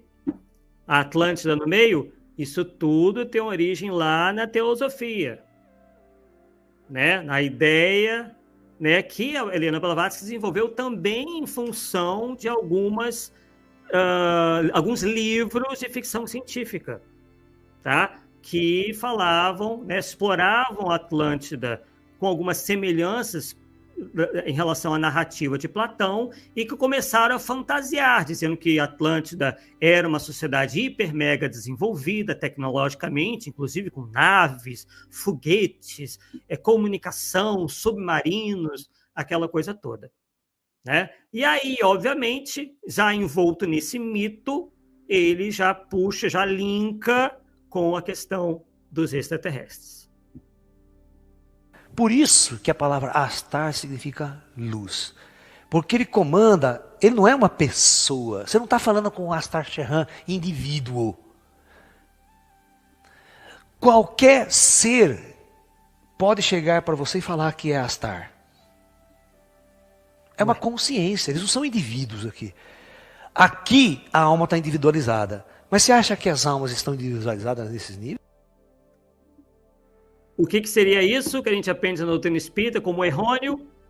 Panteísmo. É quando as almas perdem a sua individualidade. Elas passam a se tornar algo único. No panteísmo, elas se perdem sua individualidade para voltar à origem, voltar a Deus. Nesse caso aqui, eles perdem a individualidade e se tornam um ser coletivo. Então, é uma variação do panteísmo que a gente sabe, né, que doutrinariamente não tem o menor embasamento, é algo completamente negado e renegado pelo Espiritismo. Que representa uma integração cósmica de todas as raças extraterrestres, de toda essa comunidade extraterrestre, que vai operar na Terra agora, no próximo etapa, no próximo ciclo. O comando Astar é um comando especializado em fazer uma transição da Era das Trevas para a Era da Luz. Pessoal, essa ideia de transição planetária, como está sendo tratado em obras mediúnicas hoje em dia, não está muito diferente disso. É algo completamente fantasioso. Parece realmente ter a ver, né, com a questão tratada na codificação, principalmente na Gênese, que fala da Era Nova, mas a abordagem espírita é completamente diferente disso daí. Fala na modificação da humanidade em função da lei do progresso, que a humanidade e os espíritos vão, pouco a pouco, avançando moral e intelectualmente. Chegará um momento em que, né, muita coisa vai melhorar ao ponto de a gente poder considerar o planeta Terra um planeta melhor, um planeta de regeneração. Né? Espíritos menos comprometidos serão a maioria. Espíritos mais avançados, moral e intelectualmente. Mas aí, né, cerco essa temática de uma mística, né, com datas, com detalhes que efetivamente o Espiritismo não abraça. Quando nós falamos na etapa anterior, qual que é o papel dos extraterrestres nos momentos críticos da transição, né? Desde um tempo atrás, o Astar sempre trabalhou junto com esse comando aqui, eles são conjunto. É difícil saber, né? Mas eles são juntos, eles operam juntos, eles sempre estiveram juntos. Mas todas as vezes que a luz vai se manifestar, uma outra frota assume o comando. Porque veja bem, é duro você ficar num emprego, né, 20 mil anos, né, 5 mil anos. Há uma troca constante de seres aqui. Entendeu? Então, agora... Isso tudo são frotas de naves espaciais, tá? Isso aí tudo é ufologia esotérica. É nisso que o pessoal anda acreditando por aí. Agora é uma etapa transitória, vai acontecer uma grande operação, e essa grande operação no astral e no plano físico requer a chegada de muitas forças extraterrestres para coordenar a transição planetária. É o termo que está na boca do povo. Transição planetária. Vocês sabem o que tem sido dito por aí, pessoal? Até explorado por médiuns que a gente respeita, inclusive. Tá? Então é preciso muito cuidado.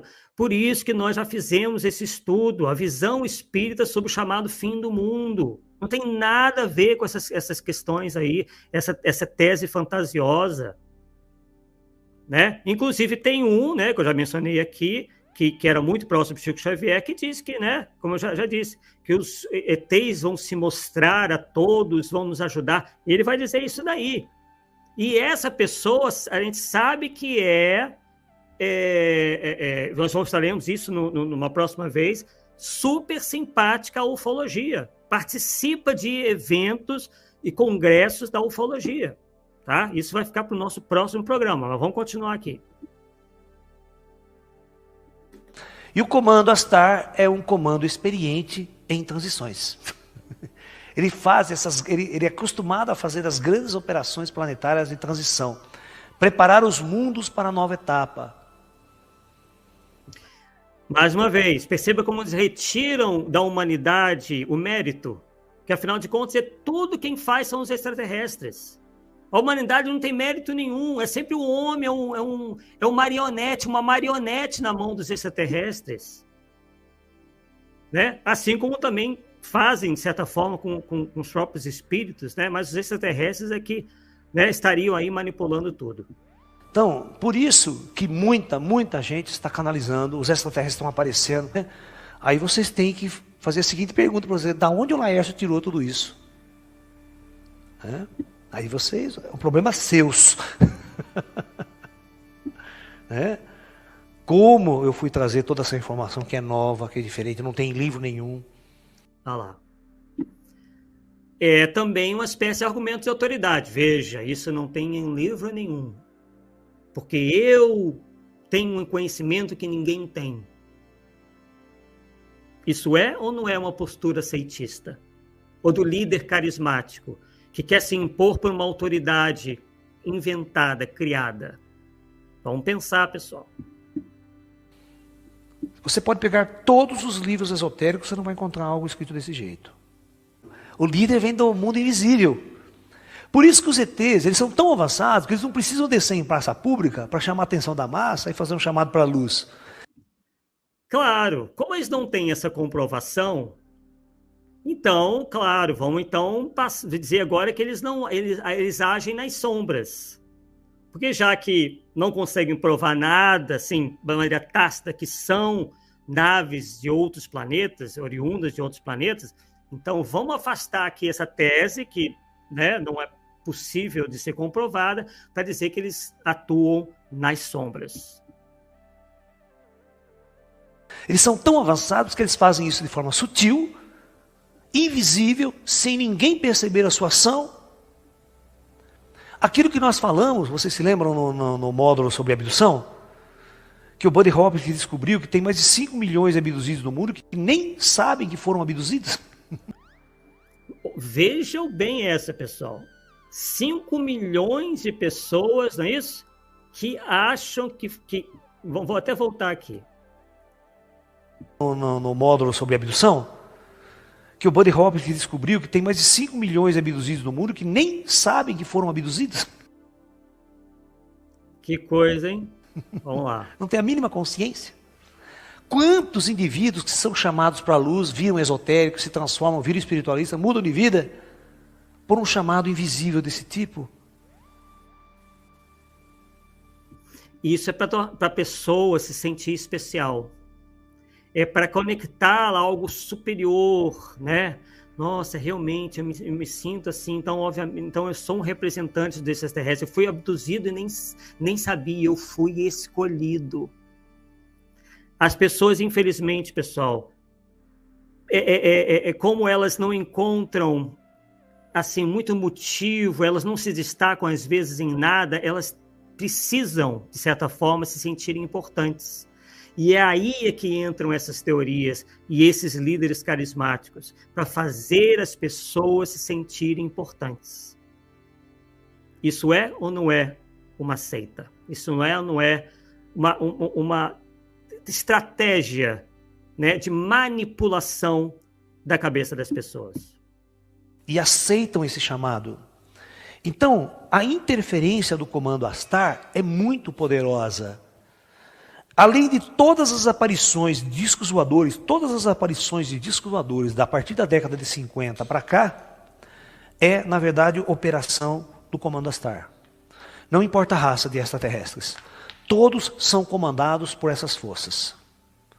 Cada um numa missão específica. Todas as abduções feitas, todas as aparições ufológicas é, na verdade, uma preparação para o que está por vir.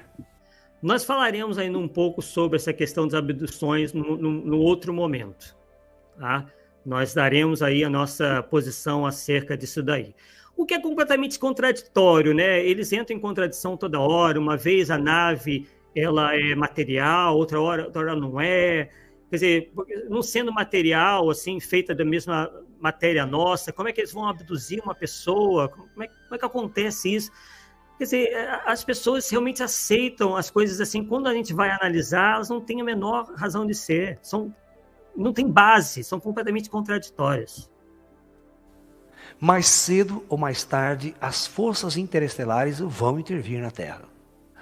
O futuro da Terra, quando nós transitarmos de um período crítico para a nova era, essa nova era, sob o comando Astar, é a Era da Luz.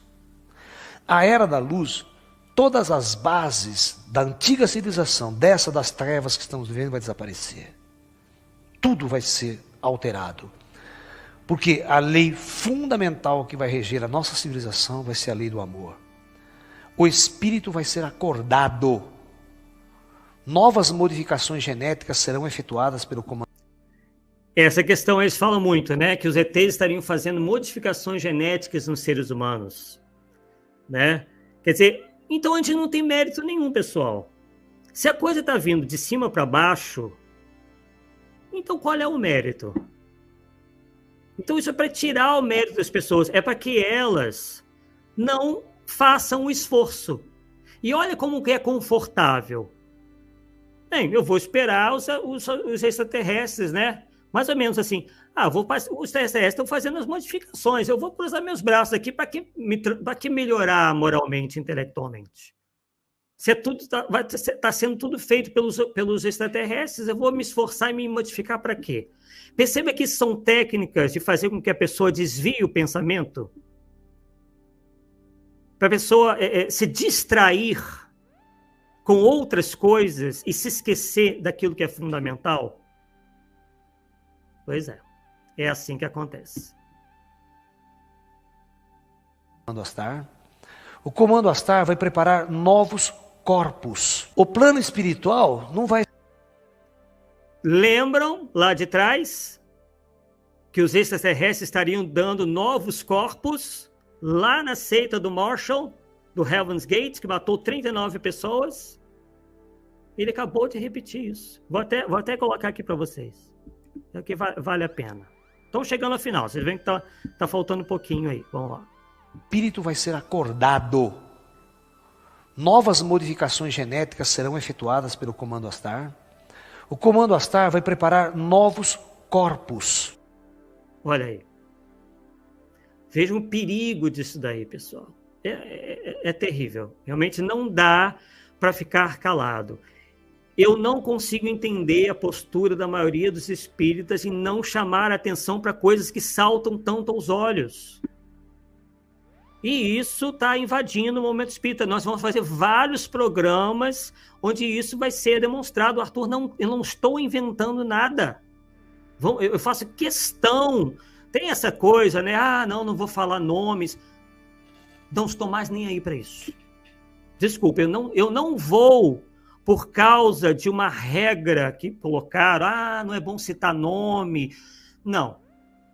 Se tiver que eu ser excluído do movimento espírita, eu não estou nem aí. Agora, calado, eu não vou ficar mais. Chega, tá? E não estou fazendo nada mais do que a minha obrigação. Eu acho que todo mundo deveria fazer isso. De denunciar essas coisas. Porque eles não ficam lá só, pessoal. Eles estão, pouco a pouco, trazendo isso no movimento espírita. Essas ideias estão invadindo o movimento espírita. Estão em obras mediúnicas. Vários autores aí, e nós vamos citá-los um a um. Tá? Eu não vou deixar mais de dizer o que eu penso. Tá? Em função aí de uma questão ética aí que criaram. Tá? Então, vamos lá, vamos voltar aqui para a gente poder encerrar. O plano espiritual não vai ser mais oculto. Isso tem sido dito por uma liderança no movimento espírita, que perto lá de 2057, os espíritos vão se comunicar com a gente como a gente se comunica uns com os outros, inclusive como uma espécie de televisão, porque aquilo tinha sido previsto por Chico Xavier, que no futuro teríamos televisão, onde nós sintonizaríamos lá o canal, tinha um montão de espíritos se comunicando com a gente. Não estará oculto, Ou seja, tanto os espíritos caminharão conosco, quanto os próprios extraterrestres descerão, materializarão, se mostrarão e vão interagir diretamente com essa humanidade. O senhor Geraldo Lemos Neto tem dito isso em muitas das suas palestras na internet e fora dela, convidado por centros espíritas. E ninguém fala absolutamente nada. Todo mundo aceitando aquilo como Mil Maravilhas, porque, afinal de contas, ele diz ter ouvido isso do médium Francisco Cândido Xavier. E mesmo que o Francisco Cândido Xavier tenha dito isso, mesmo se ele tivesse dito isso, tivesse uma prova, eu discordaria dele sem problema nenhum. A gente não tem que ir atrás de opiniões pessoais, de médiums, seja lá quem for, por melhor que seja a pessoa moralmente. Médiuns podem errar. Eles não são pessoas infalíveis. Tem direito a dar opinião? Tem, mas o problema é não ver isso como uma posição do espiritismo. Tem uma diferença muito grande. Então vamos lá. Os ETs vão interagir. E essa interação vai fazer toda a diferença. Por quê? Vai haver uma transferência de conhecimento espiritual, de tecnologias. Ué, onde fica o nosso mérito? Então a humanidade vai ser guiada aí completamente, vai ser tudo dado de bandeja pelos extraterrestres. Ninguém vai, então, mais atuar em ciência, descobrir a cura das doenças, novos equipamentos, nada, porque os extraterrestres vão passar tudo aí gratuitamente para todo mundo. Rapidamente a humanidade vai passar por um estágio, vai ter etapas esse avanço, mas vai chegar um período, depois de um tempo, presta bem atenção no que eu vou falar para vocês. Isso vai ser um choque para vocês. Não haverá mais crianças na Terra. Olha bem isso. Não haverá crianças na Terra.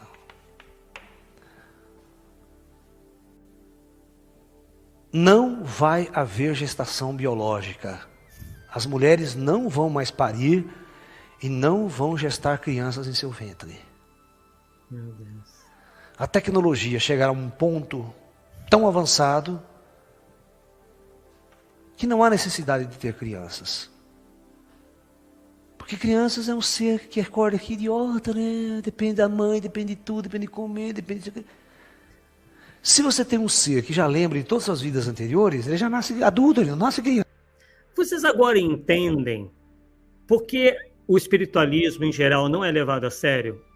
Para quem tem a mínima capacidade de raciocínio e que tem conhecimento científico, não precisa ser cientista, é só ter um mínimo de discernimento, né? Conhecer um pouquinho de biologia, temos aí o Vladimir, professor de biologia. Não dá para levar a sério. Não vai ser levado a sério enquanto essa ponte que o espiritismo propõe, ponte séria entre espiritualidade e ciência, não for devidamente respeitada. Vai ser, inclusive, né, isso invadindo o movimento espírita, cada vez mais nós ficamos descredibilizados. O espiritismo não vai demorar ainda muito mais, a sua marcha vai demorar muito mais se ele continuar aceitando esses divulgadores e suas teses malucas.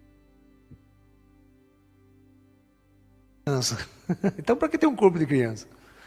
Então, a engenharia genética vai avançar tanto com essa interação com a luz, que os corpos serão produzidos adultos. E não sabe se ri ou se chora. Vocês assistiram um filme do Schwarzenegger sobre clonagem? Aí, ó.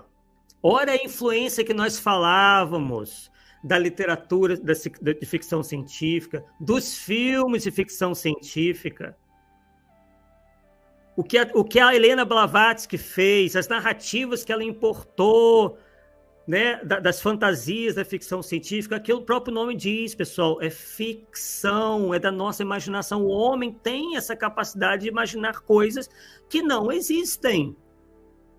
Claro que, às vezes, em alguns casos, concepções da ficção científica se tornam realidade. Isso já aconteceu. Mas não quer dizer que tudo, você pega um caso, não, tudo da ficção científica um dia vai se tornar realidade. Não, porque algumas coisas afrontam as leis naturais e as leis não se modificam. Então vejam aí que, mais uma vez, né, essas pessoas tiram essas narrativas de contos fantasiosos, de filmes e livros da ficção científica. Que se chama... Como é que se chama mesmo?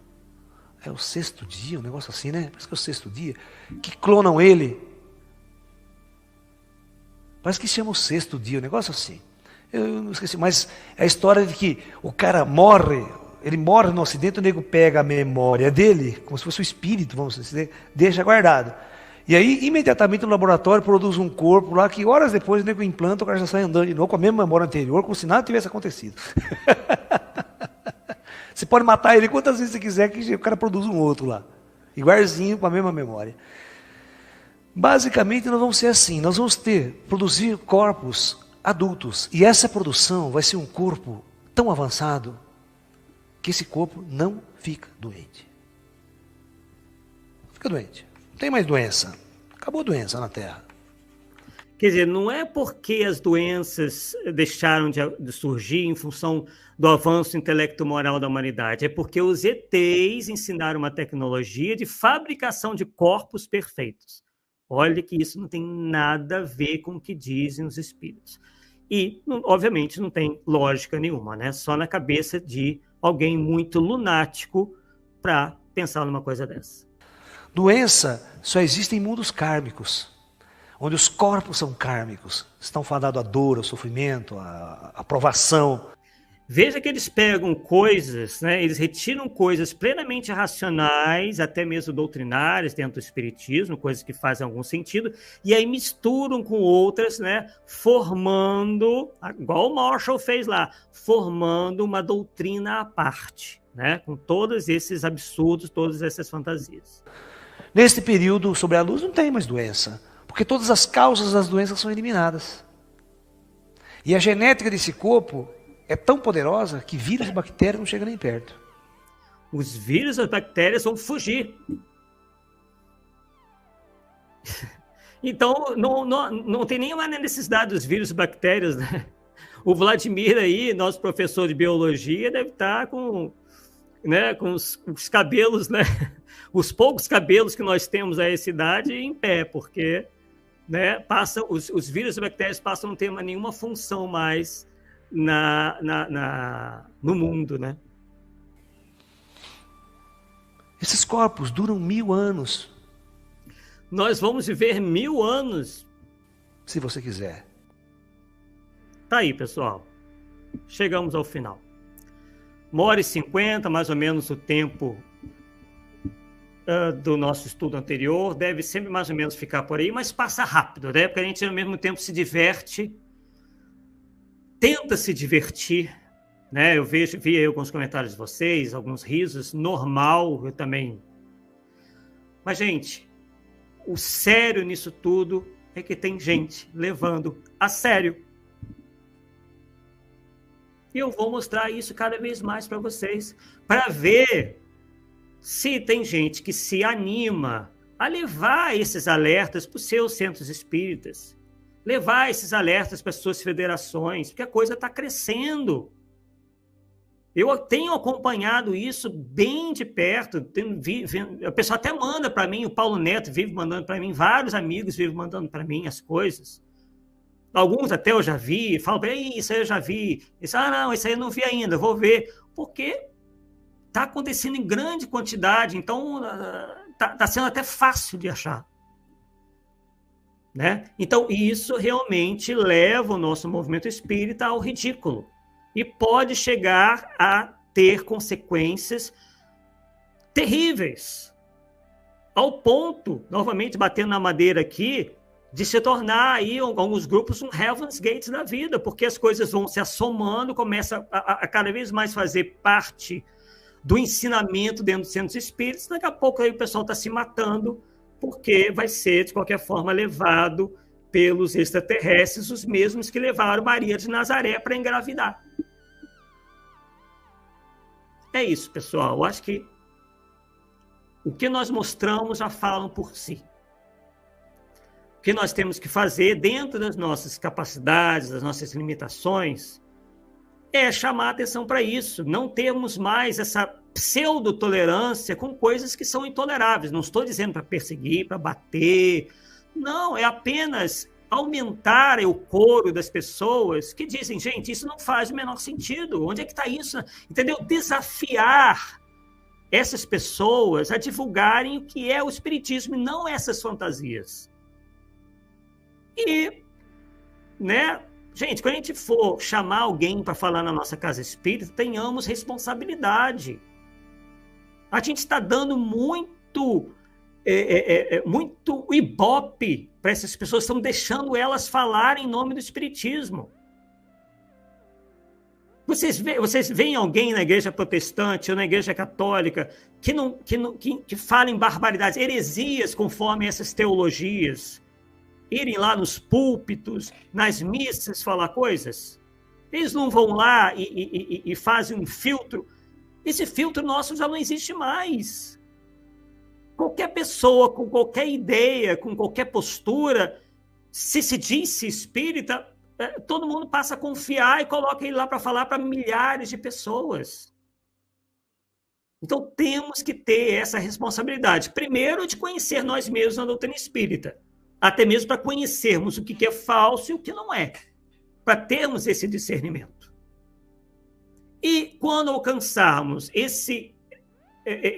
essa capacidade, esse conhecimento mais aprofundado do espiritismo, e muitos de nós estamos envolvidos com as casas espíritas e com os canais espíritas. Termos discernimento, adotarmos um certo filtro, procurarmos saber, por exemplo, nós, quando convidamos alguém para falar no Polêmica Espírita, a gente faz uma pesquisa antes, não convida por convidar. A gente vai convidar pessoas que a gente confia, a gente sabe, não porque confia, porque a gente às vezes não sabe da vida particular da pessoa, mas a gente sabe qual é a trajetória dela, as ideias dela dentro do movimento espírita. Então, a gente faz esse filtro, não coloca lá qualquer pessoa. Então, isso, essa falta de critério tem levado, eu mostrei para vocês, Ufologia e Espiritismo, um programa dentro de um canal espírita, levando essa senhora lá para falar aquilo que vocês viram. Graças a Deus, quer dizer, ela não faz mais parte do movimento espírita, mas perceba que ela se utilizou, é o que acontece a maioria das vezes, eles se utilizam no movimento espírita para se alavancarem. O movimento espírita vem catapultando essas pessoas para o estrelato. E aí, quando elas não precisam mais no movimento espírita, não, aí elas têm condições de fazer esses voos solo. E aí fundam casas, né? Lançam livros, conseguem ter dinheiro, inclusive, né? Até falei sobre isso, que esses livros, além de serem, tem vários problemas, eles são tão vendidos que até a qualidade da obra, assim, da capa, do papel, é superior. Porque o fim ali é todo comercial mesmo. Então, eles fazem uma coisa muito bem feita comercialmente para poder justificar o preço. Então, cada livro desses aí é R$100 para cima. Né? Enquanto obras sérias, por vezes, que custam muito menos, quase não vendem nada. Para a gente ver o nível que a gente chegou no momento espírita. Então, isso é muito preocupante. Bem, pessoal, agradecemos aí a presença de vocês. Vi que vocês aí, né, conversaram bastante, trocaram uma série de ideias. É muito bom ver isso daí, né? Agradecemos a participação de vocês e muito em breve nós traremos o terceiro programa dessa série Desvendando Mitos, onde nós falaremos da influência das ideias da ufologia dentro do espiritismo, dentro do movimento espírita. Com o espiritismo a gente sabe que não tem absolutamente nada de ponto de contato. Eles se utilizam de uma coisa ou outra, forçam uma barra, alguns pontos leves de contato, mas a gente está vendo que se aproveitam disso aí para levar uma série de ideias errôneas, fantasiosas, se constituindo verdadeiras seitas, se aproveitando do espiritismo, né? O que pode ser, o que é muito, muito perigoso.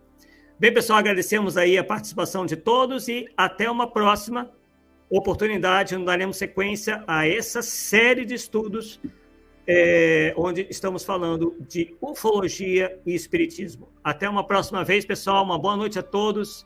Um bom feriado de amanhã, terça-feira de carnaval, né? Hoje é dia 20 de fevereiro. E até uma próxima. Até lá. Tchau, tchau.